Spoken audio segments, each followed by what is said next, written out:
ভাই দাদারা বোনেরা সবাই একটু সাহায্য করবে। এই আমার রোগা স্বামী যেমন হচ্ছে ভালো হয়ে যায়। এই বাচ্চা ছেলে আছে। বারবার ধরে অপারেশন করতে হয়েছে। ব্যাঙ্গালোর গিয়ে ভাই অপারেশন, ব্যাঙ্গালোরে গিয়ে অপারেশন হয়েছে, কিন্তু যখনই যাচ্ছে 1-1.5 লাখ টাকা খরচা। সময় খেতে পারছি না, আমার স্বামীর রাখুন এটা, আমার রাখুন এটা কথা এটা হাতটা কাটিয়ে গেল এখানটা করে আসলে কি হবে না বলতে পারছি না।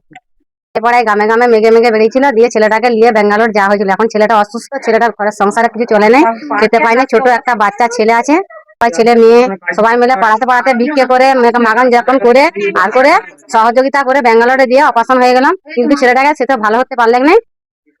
ওখানেই হয়েছে, ওখানেই 4বার অপারেশনটা হয়েছে, ওখানেই ছিল, ওখানেই 4বার অপারেশন হয়েছে। দেখ আমরা চেক আপ করাতে যেতে পারে সম্ভব, আমাদের ক্ষমতা কিছু নাই। মাথায় ব্রেন টিউমার হয়েছে।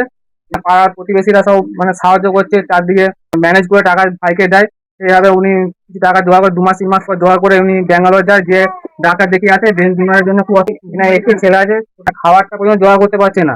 সামর্থ্য অনুযায়ী যে যেমন পারবে 2 টাকা 5 টাকা কিছু করে পয়সা পাঠিয়ে দেবেন। এনার ফোন পে নাম্বার নেই, তো কষ্ট করে হলেও অ্যাকাউন্টে যাবেন, যে টাকা একটু পাঠাবেন। এই মানুষগুলো খুব অসহায়, এরা টাকা জোগাড় করতে পারছে না। এরা যাতে ঠিক মতো সংসার চালাতে পারে, দুবেলা দুমুঠো যাতে বাচ্চার মুখে এরা যাতে খেতে পায়, সে ওই অ্যাকাউন্টে টাকা পাঠাবেন, যাতে ভাইটি সুস্থ হয়ে যেতে পারে তাড়াতাড়ি। এরকম মানুষের পাশে দাঁড়াবেন, একটু হলে সাহায্য হাত বাড়িয়ে দেবেন। আমার শাশুড়ি ওরকম ওরকম অবস্থা, তাহলে একটু সংসারটি চালাচ্ছি। মন্দিরে মন্দিরা বাউরি বাউরি নাম না আপনার পাঠাবেন, অ্যাকাউন্টে যে যেমন পারবেন টাকা পাঠাবেন।